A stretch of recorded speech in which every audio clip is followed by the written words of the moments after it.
अभी आपने देखा कि अगर हम ऑक्सीडेशन के द्वारा एमीन का विभेदीकरण करते हैं, यानी कि डिफरेंशिएशन करते हैं कि कौन होगा प्राइमरी कौन होगा सेकेंडरी, तो आपने पढ़ा कि प्राइमरी एमीन का ऑक्सीडेशन करने पर आपको एल्डिहाइड मिलेगा, सेकेंडरी एमीन का ऑक्सीडेशन करने पर हाइड्रोक्सिल एमीन मिलेगा, और टर्शियरी का ऑक्सीडेशन करने पर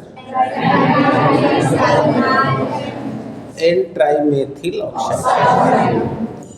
तो बेटे अभी तो आपने हमको तीनों का विभेदन बता दिया।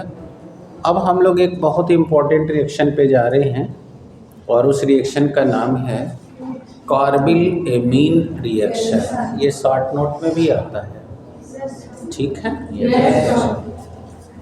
तो चलिए संभवतः चौथा पॉइंट बनेगा कार्बिल एमीन रिएक्शन।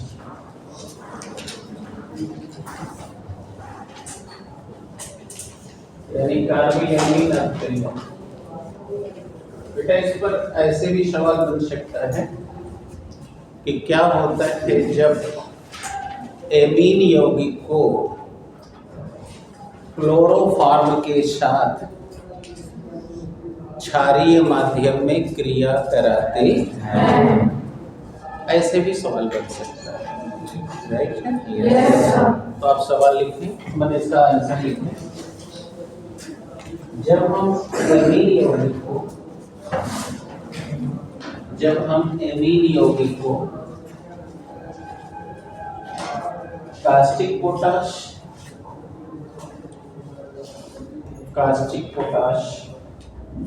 और क्लोरोफॉर्म के साथ अभिक्रिया करते हैं,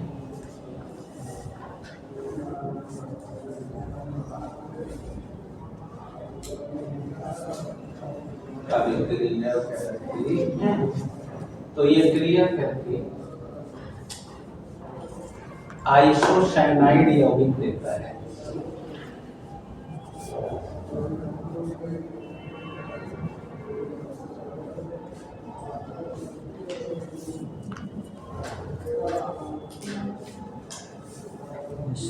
आइसोसाइनाइड यौगिक देता है। इसी अभिक्रिया को कार्बिल एमीन रिएक्शन कहते हैं। When we react the amine compound, Paytm पर 1000 रुपए प्राप्त हुए। with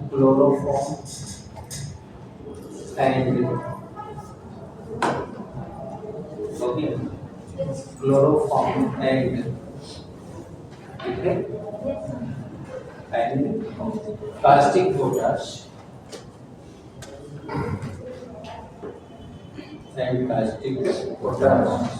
so then it gives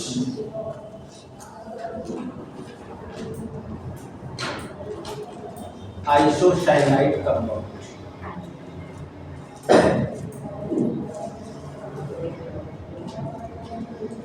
Isocyanide compound. ठीक है? Yes. This is called carbyl amine reaction.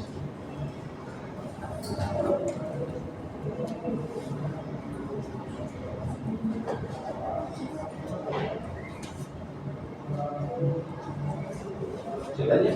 Yes. अब आइए देखिए रिएक्शन कैसे हो रहा है, सीखिए।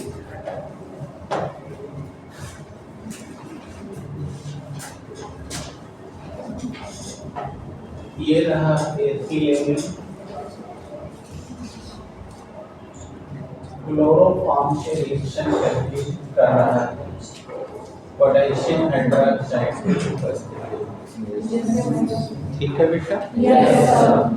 तो अब हमको देखना है कि ये रिएक्शन करके क्या बनाने वाला है, तो सीखिए। आपको मैंने आप अगर जानते हैं तो ठीक है, नहीं जानते हैं तो देखें। हमें जब भी क्लोरोफॉर्म का रिएक्शन कराना चाहिए ऐसे तोड़ देना चाहिए, क्योंकि आप जानते हैं ये ट्राई क्लोरोफॉर्म है। ट्राइक्लोरोइल हाईलाइट दिख रहा है आपको? तो हमें इसको ऐसे तोड़ना चाहिए।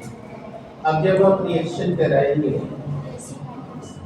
तो देखिए ये किस प्रकार रिएक्शन करेगा।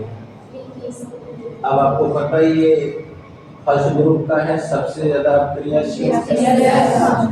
अब ये खटाक से देखिए यहाँ पोटेशियम क्लोराइड बना दिया। अब आप यहाँ देखते रहिएगा ताकि आपको रिएक्शन याद करना है। OH। अब क्या हो, अब आपको पता है कि जब OH का मॉलिक्यूल एक से ज्यादा होता है तो अनस्टेबल हो जाता है। तो खटाक से देखिए इसमें वाटर एलिमिनेट कर दिया। अब आपको दिख रहा होगा कि यह HCOOH कार्बोक्सिलिक एसिड